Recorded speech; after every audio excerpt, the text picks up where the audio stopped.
What's up, everybody? You back with part 2.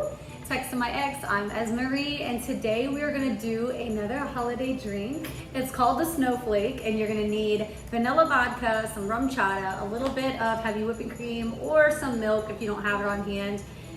Shaker with your ice, a martini glass that is kept in the freezer while you're making it, and then you're gonna wanna rim it. So I did simple syrup on the side with some silver glitter. You can do white, red, silver, just whatever holiday color you wanna do.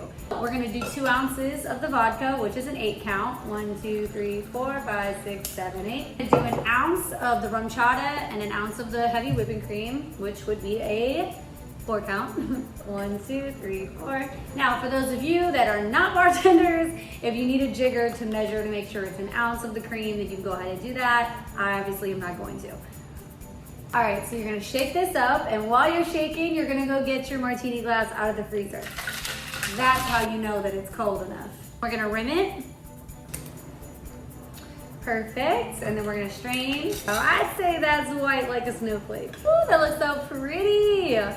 See, you can see all the sparkles. All right, now let's try it, right? Cheers. Ooh, that's good.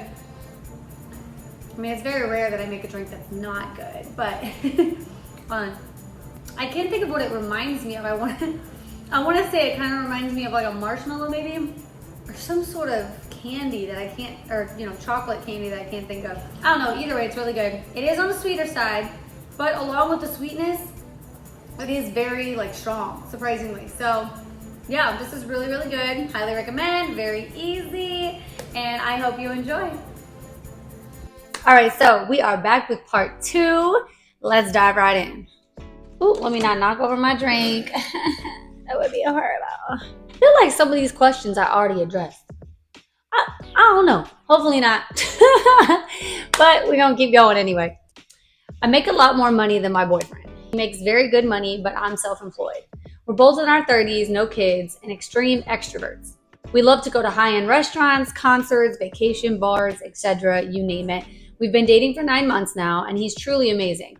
We take turns paying, and he's far from a cheapskate, and is always down for a good time. However, sometimes he just can't afford back-to-back activities, and I'll usually pay. I've started thinking, should I be cutting back on paying for most of the events? The thing is, I could go with some friends, but I end up missing him because he's such a good time.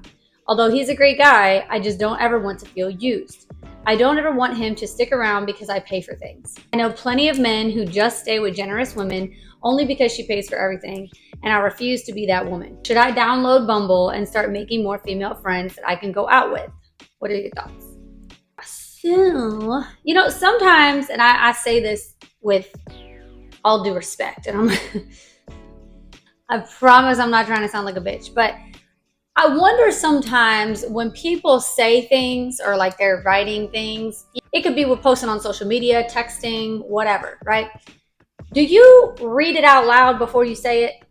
Because I feel like if you would have read this out loud to yourself, you would have realized your answer. You stated that y'all both make money, you just make a little more. Y'all both pay for things and he's not a cheapskate. But you've lately had to cover some more things because he can't do back-to-back things. You could go with friends, but you would rather him go because he's a good time and a good vibe. But you're wondering if he's using you. Make it make sense, sis. So it's like, I understand 1000% not wanting to be, guy or girl, not wanting to be in a position where you feel like you're being used, right? I've definitely been in that position before with a couple men, and I was young and dumb and I needed to grow a little bit, so now I would never be caught dead in that situation. But big but, you just said you're aware, and you have been aware since day one, that you make more money. You just said that you would prefer to have him around instead of going to your friends or going out with your friends. So this whole should I get a Bumble to find more friends, I don't even know why you said that. You just said you had friends that you could go with, but you choose to go with him. So I don't know what making more friends is going to do for you. And then you just said that he has never been a cheapskate. He just can't afford back-to-back activities that you, I guess, want to do because you make a little bit more than him. If I'm being 100% honest, maybe you need to be more okay with doing the simple things with your man. And if you want to do these extravagant, adventurous things, well then, yeah, honey, you're gonna have to pay for it. I used to date a guy who he wanted to do the most, lavish things, and he wore certain styles and shopped a certain way, and he wanted me to start doing that. And I looked him dead in his face and I said, listen, you know my finances ain't gonna cover that. So if that's what you want me to do, then you're gonna pay for it. I'm not using you, but I'm also not saying, like, it'd be one thing if he was like, well, I can't afford it, so don't go. No, he just can't afford it, but he's still letting you do what you want. And it's just kind of like, yeah, sometimes you might have to hold your man down. Or if you knew getting into this whole relationship that, like, this is his career, this is his path, this is what he's doing, this is what he's gonna be making every year, that's something that you signed up for. And as long as he's not being a cheap ass and never wanting to pay for shit, that's just a part of love. I don't know. That's just my 2 cents. I feel like if you guys are making these amazing memories together and he's this amazing dude, like you said, why would you let a little bit of money difference, especially when it's not like having anything to do with the bills? Oh, he can't afford to pay the bills. Okay, it's like that's when we kind of need to have a talk. I think this is just a part of love. Sometimes women make more money than men, vice versa. It shouldn't be about money. And I get very frustrated in this dating society when people make money such a big problem in relationships. Money ain't shit. When you get buried, guess what? That money doesn't go with you. Y'all should be worried about that shit. Y'all are too focused on money. Y'all need to be worried about, does the person respect you, care about you, put in effort, support you, love you, all these other qualities that make a good relationship. And y'all worried about something dumb like money. As long as y'all paying y'all bills, that's all that matters. So that's all I'm gonna say about that one. So this guy wants to call me his already, but we haven't met yet. We've talked a lot, deep conversations. However, I'm hesitant. He said that he wants to just call me his so that no one else can come along and claim me. He knows what he wants, and it's me. I've always wanted a man that just knows what he wants, but I don't know if this is it. What is your thoughts? Okay, well, right off the bat, you lost me at we haven't met yet. Okay? You can get to know someone over the phone, deep conversations, over messaging, whatever you want to call it, FaceTime. You could get to know people in great depth over that. But I don't care. When you meet somebody, that is when you really kind of get to know and feel a vibe. And, you can pretend to be, look at social media. People put on whole entire personas on social media, but then you meet them in real life and you see them in real life and you're like, what? No, I don't vibe with you. So that right there, halt, stop, red flag. Okay. In fact, I dated a guy from New York for a while, and we talked on the phone every single day. We FaceTimed every single day, and I thought he was such a great dude. And then when we like visited each other, he showed his ass, and he was like a different vibe and a different person in person. So yeah, no, you're not calling me yours if we haven't even met yet, number one. Number two, the fact that he's using the excuse of, well, I just don't want anybody else to come and claim you or get you or whatever. Okay, like that's really not out of your control. Like you can't control that anyway. So that sounds like trust issues and insecurity. He should be confident that he don't need to rush things in order for y'all to build and actually become something. If you are having the same good intentions and you are trying to meet somebody and really, put your all, it's not gonna matter. You don't have to rush it. Also, I bring this up all the time. Make sure that it's not a love bombing. That's what a lot of people do. And it's for their own selfish intentions. So no, I would respectfully be like, listen, I love getting to know you. I care about you. I think this is great. But we're not going to put any titles on anything until we meet and get a vibe out of each other and really start seeing each other on a regular basis. You shouldn't even be rushing into anything anyway, whether you meet or not, whether, I don't know if y'all live near each other or whatnot. And I feel like anybody with maturity and intelligence would know that I probably shouldn't put a title on this until we've met. Just saying. Anywho, next. Am I in the wrong? I was talking to my boyfriend and made it very clear to him that if he goes to a female friend's house to continue drinking after the bar, I will 100% break up with him. This female friend has a boyfriend, and they were friends for years before I walked into the picture, but him hanging out with her, continuing the party after the bar just rubs me the wrong way. He then said to me, so what if it's me and 3 other dudes? And she invites all of us back to her place. Am I still not allowed to go? I then said, you can go wherever you want, but you'll be a single man. I also said, I will never forgive a cheating man. I will drop you immediately. And he said, stop talking like that. You're making me feel like I mean nothing to you. And I said, if you cheat on me, you'll mean nothing to me and you'll never ever see my face again. And I truly mean that. I will never forgive a man who cheats on me. Am I wrong for saying everything I said? Was it too harsh? I don't think what you said was too harsh. I think what you said was diabolical. And I think that what you said showcases your trust issues and insecurities. This man has been friends with this woman way before you and also has a partner. If he's trying to hang out with her one-on-one after the bar, absolutely, I think that's a boundary that shouldn't be crossed. At least until a certain point in the relationship and you guys have built your own relationship, you and this person. So that right there, yes, I do agree. If it was a one-on-one thing, absolutely not. But if her house happens to be like the hangout spot after the bar and it's a group of people, you should trust your man enough to know that he's not going to do anything to put what you guys have in jeopardy. So that just comes down to trust. If you don't trust him, you shouldn't be with him. Has he given you any reason to think that he would cross the line with this said friend? Not only would he be crossing the line and fucking you over if he did something with her, but he would also be fucking that other man over. So you got to think of everything that's playing a part in this situation. And if you think he's that dirty and downright grimy of a person that he would do that shit to all y'all, well, then maybe you shouldn't be with him. But I just think that you are kind of doing a little bit too much if he hasn't given you any reason to think that you can't trust him. There's so many people, I would say a large percent of people that are out dating should not be dating. And they haven't taken the time to heal and grow.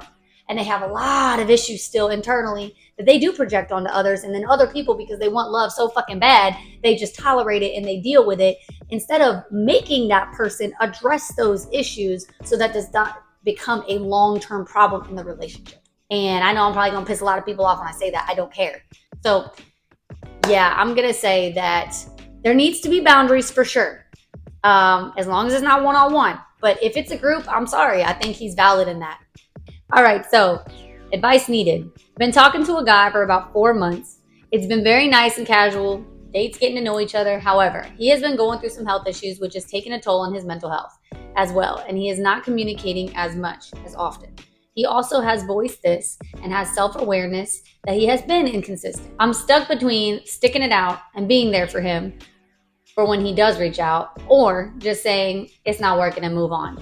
I struggle with this because I know that he isn't seeing anyone else, and sometimes you just want people to not give up on you during your worst moments of life. But I also don't want to waste my time on the what ifs, that this doesn't flourish further and stays stagnant. I have the mindset of if they wanted to, they would, but I also have been in his shoes where you just check out mentally and physically when life hits you hard, so I get it.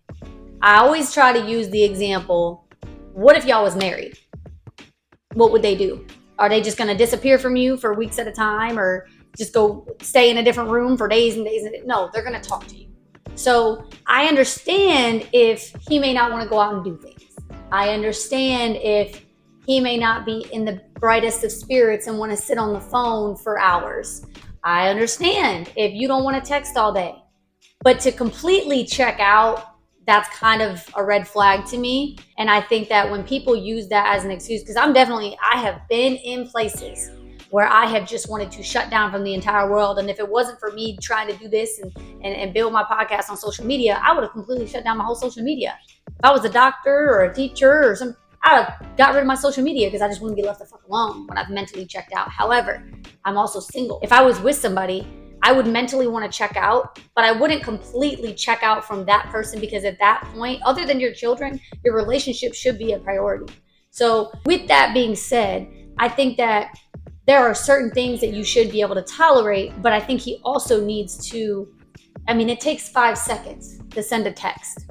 It takes 2 minutes to make a quick little phone call. Hey, I know I haven't been talking as much. I just want to tell you that I appreciate you. I care about you. I hope you're having a good day. I'll talk to you later. All these little things take minimal effort. So you might be having some health issues, but you also can't just give up on life and you can't just neglect everything. You can neglect other things and make certain things a priority, but you can't just shut down and check out completely. I think that's something that you got to voice to him. I feel like you're supposed to put on the representative of how you would be in a marriage. You need to give husband effort and wife effort, even in the dating stages, because how do you know what that person is going to do or is capable of doing in something long term Why would I want to marry you if you haven't presented marriage qualities to me? I feel like at 4 months, you're pretty sure about, could I really see this being something more serious or not? And it almost kind of seems like, yeah, you were fun. Yeah, it was cool to get to know you. But right now, you're not as much as a priority. And I don't really think he sees anything long term. And that's why he's kind of just not really prioritizing you. And that's where you need to sit him down and be like, hey, look, I think it's been a decent amount of time to decide if this is where you want to go. So we either do this together and we are in this together while you're dealing with this, or we just need to call it quits completely. But don't give me this excuse of, well, I'm just going through health issues. Like, you're grown. I think you can communicate a little bit better than that. When you really fuck with somebody and you really care and you really see a long-term thing with them, you're not gonna let them go. You're gonna do whatever you can to keep them around. I don't think that a little bit of health issues is going to make someone just give up after getting to know you for 4 months. But that's just my opinion. And him voicing it and being self-aware, yeah, that's all cute, but that's also part of the game sometimes, is that they'll make you think that they're, oh, I know that this is how I've been, but that's also kind of reel you back in to make sure that they still have access to you when they're slacking and they don't feel like giving you the effort that you deserve. You know what I mean? So you just got to be careful. And this goes both ways, like with men and women. I'm not just saying this is what men do. It's what people do. People that really are only focused on themselves and they're not taking into consideration what effects it might be having on other people around them when they're doing the things that they're doing or lack thereof. So yeah, I don't know. Over the last 2 years, it has been very clear that me and my partner have very different ideas of fun. All he ever wants to do is work. He's one of those, one day after I make a ton of money, then I'll have fun. If I go out with even a couple setting, he doesn't want to go. Concerts, Christmas parties, I typically go alone. I realized the other day, now it's been months since I've really gone out and had fun with my friends because I just know it's going to be a fight. But oddly enough, I find myself wanting to do things with my friends without him anyway because I feel like I can be myself more. When we're home together, things are good. I can't say he's doing anything wrong at all. I know if I stay with him that I'd be safe. He wouldn't leave me or hurt me. We are comfortable financially and he is a good person. But is this as good as it gets? Am I living my full potential? It's safe and comfortable, but I just keep wondering. He's a great man and I don't want to hurt him. But recently, someone from my past has come back around. We have never dated, always been great friends, and he confessed that he loves me deeply and that he would do anything to be with me. We have such a deep connection through our friendship. To be clear, I'm not cheating, but of course, this info combined with some of the recent thoughts has me reevaluating everything. The fear of ending what I have to end up regretting it and being alone, or stay and miss out on something that could be deeper. I'm not sure if any of this makes sense, but I really could use some advice. I think you know what you need to do, and I think that you're just scared.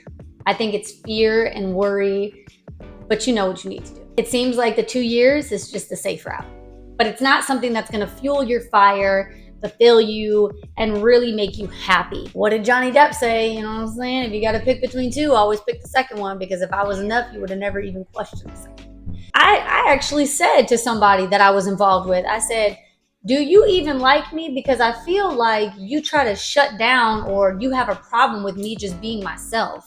Like you said, he may not be a bad guy. That's great. But one, it shouldn't always be a fight when you want to go out and do things. Okay. Two, you should be able to be yourself. That's a huge red flag. You shouldn't be with anybody, even if this other person wasn't even part of the equation. You shouldn't be with someone that you can't be yourself with. What the hell is that? What the hell is even that? Because he clearly has no problem being himself. He clearly tries to set his boundaries. Girl, what is you doing? I think that you know what you need to do. You need to go on ahead and just leave this relationship. You said at home things are good. You didn't say they're fantastic. You didn't say they're great. You didn't say they're amazing. You said they're good. You're settling. You're taking the safe route. You definitely need to leave him, because not only are you wasting your time, but you're wasting his. And that's not fair to either one of you. So who knows what happens with the second guy, but you definitely need to leave the first guy. I've been with my boyfriend 6-7 months now, and he's great. But sometimes he does things that really hurt my feelings. And I told him that when my feelings are hurt, I feel like you don't take me seriously. He tells me that I'm overthinking the entire situation. So please let me know if I'm in the wrong before I take this argument any further. I love Halloween, and I feel like I haven't been able to do anything Halloweenish this season because we're both tight on funds. I told him that this morning that I wanted to carve pumpkins and watch scary movies, and he said, go buy us some pumpkins, we'll carve them later. I was super excited. I went to the store, bought pumpkins, pumpkin carving kits, and got everything ready. I should note, he does travel around the state for work, and he traveled about 3 hours outside of the city today. I took a nap around 2:30 and woke up at 6:30 with one missed call from him and a snap that says off work. He sent the snap around 4 o'clock. I tried texting him and calling him, and his phone's dead. He answers about 10 minutes later saying that he just got to his friend's house and that his phone was dead. Immediately, I'm a little confused and annoyed because why are you at your friend's house when we made plans to do pumpkin carving? I asked if he could come now, and he said that it's too late, even though he's been known to hang out with his friends way past his bedtime and the time that he likes to start settling down for the night. He also said that his phone was dead on the car ride home from work, so how would I have been able to call or text him back? I'm super offended that he came up with excuses and contradictions on why he can't see me when they make no sense. I'm just embarrassed for being put on the spot in front of his friends and getting myself excited to do something just for him to blow me off. Child, I got a bunch to say about this one. First of all, he full of shit. Second of all, he full of shit. And third of all, he full of shit. This is how I feel. Okay, so you are a grown fucking man, number one. Okay? We made plans. I know damn well after 6 to 7 months, you should feel comfortable popping up at my house. And I was doing the math as I was reading, okay? You took a nap at 2:30. You woke up at 6:30. He messaged you at 4 o'clock, and he was 3 hours away. So, let's see. 3 to 4 to 6:30. He would have been just right then and there getting back in town. I'm talking a 30-minute window of difference.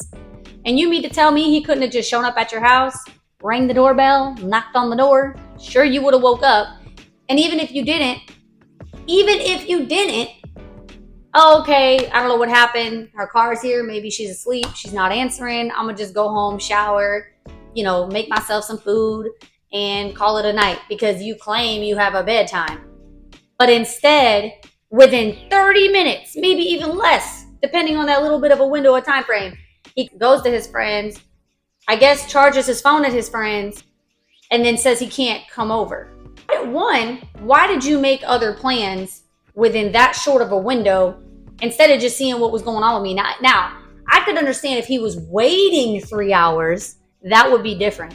But it's like, no, you were not even in town yet. You were still driving. And like you said, if your phone died on the way, how would I have been able to respond to you anyway when you reached out to me at 3 or 4 o'clock? It sounds to me like he's just not really into pumpkin carving. So this was his way of like making an excuse and getting out of it. And it's like, okay, bro, if this is not your thing, that's fine. But you don't have to carve pumpkins 5 times this month. You could just do it one time for me because we're in a long-term relationship and that's something that means a lot to me. And it's taking your partner into consideration and doing something fun with them. If he would have just went home and called it a night or whatever, just because, you didn't answer the door when he knocked or it could have been a funny joke. Like, damn girl, like, yeah, I tried to come over there. I reached out to you. My phone was dead. I knocked on the door and you wasn't answering. So it's okay, babe. But how about we do it tomorrow? That would have been the mature thing to do. But to answer and be at your friends, tell you no because it's too late, even though you know he's going to be there longer, like he has numerous times past his bedtime. Bullshit. If he wanted to, he would, and that's complete bullshit in my opinion. I understand if it's a Friday night and, he ain't heard from you in 3-4 hours. Sorry, I'm gonna go make other plans. I get that. But that's not what this situation was. At least not from what I'm reading. And I would have been fucking pissed too. I'd have been like, you know what? It's cool. It's all right. Like, I definitely would have felt some type of way. And I think that he's bullshitting. I think he doesn't care. And I think that was rude. And I think he should definitely, 1, make it up to you. And 2, apologize and be like, you know what? That was wrong of me. I'm sorry. I shouldn't have handled it that way. Because let it be the other way around. And all these hoes ain't loyal. These hoes ain't shit. Ain't no good women no more. Like, get the fuck out of here. So I just think I do enough of telling these women that they crazy on my channel. But yeah, I'm on your side with this one. He full of shit. Moving on. Has anyone ever heard of exes living together but actually just being roommates? The guy that I've been talking to said that he's separated, but they still live together, so I don't know what to think. They were never married, so I can't check court records for a divorce. I actually did live with an ex one time. We were both not in a financial position to either of us to move out, so it's not impossible. However, I don't think it's... And back then I was young, number one. I would never do that nowadays. I would never date while I'm stuck in that position. I would just think, right now is not the time that I need to be dating till I can get out of this lease. But we did have an agreement. Like, we said, hey, we're going to be dating. We're going to be going out and meeting new people, but just let's keep in contact. And if you're going to be at the apartment tonight and you want to invite someone over, okay, I won't, and I'll leave for the night or something, So we had good communication in that sense, and we had a mutual respect for each other. But yeah, I would just steer clear of that and just be like, maybe this isn't the time for you to be dating right now, because this is kind of a sticky situation. It's not that I have trust issues, but let's be honest, like, of how it looks. I've been talking to and seeing a guy for about a month or so now. We've gone on only a few dates, so it's still early. However, we text every day, multiple times a day. Yesterday, all of a sudden, I stopped hearing from him. He just cold turkey stopped talking to me. We plan to see each other later this week. I had sent the last message and he read it. I see his red notifications. He never replied after that, and he hasn't blocked me on anything, just stopped messaging me.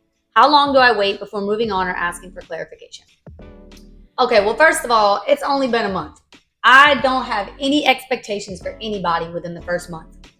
And yeah, y'all may have talked a lot, okay. But one, it's only been like a day or two. It's not that deep. I wouldn't even be thinking twice, right? Something could have happened, I've had shit happen with my phone. I can't even tell you how many times. I have like the worst luck. But no, anyway, anything could have happened. He may be going through something. Maybe somebody in his immediate family died. I mean, you have no idea. It's been a day or two. It's okay. But then also, if he ghosts you, I would first, do not ask for clarification. After you sent that last text, that would be it for me. Do not ask for clarification, because why? For what? For what? Oh, I just want to know why he didn't know. Who gives a fuck? Like, don't ask for nothing, okay? If he ends up ghosting you, he didn't have enough respect for you or had enough balls to just message you and say, hey, this is no longer something that I want to pursue, but it was so nice getting to know you. I just don't think that we're going in the right direction of what I wanted us to, right? Totally cool. I wish you the best. If he's not man enough to do that, then that's okay. But don't you dare fucking ask for clarification. Move accordingly.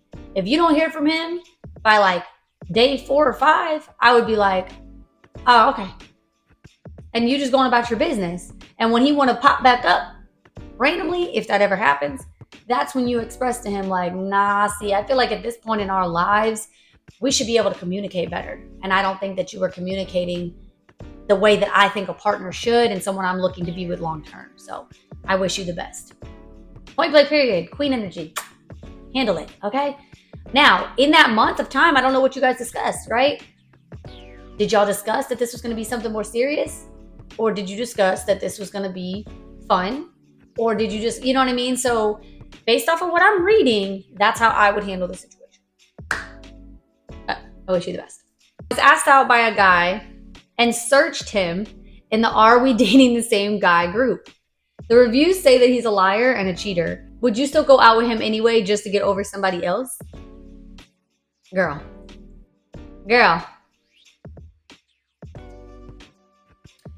Why would you ask such a dumbass question? Why would you want to associate with anybody like this? A liar and a cheater, a double whammy, a 2-for-1. Why would you want that? Why would you want that? Take the lying out of it. Say he decided to just be honest with you because you tell him up front that you don't need nothing serious and that you just want, okay, cool, take the lying out of it. Sure, he's not cheating on you because you're not together, but he's also probably messing with other women, and that's a health risk. That's a health risk. What? Don't ask no dumb ass question like this, girl. No, do not give him a chance. There's plenty of other decent dudes that aren't liars and cheaters that you can you know what I'm saying, get your little issue off to get over somebody else. And it can be a healthy communicative type of situation. Anyways, I hope that you enjoyed this episode. If you have questions, you know where to reach me. You know where to send them in. I'm Esmarie, and tune into the next episode.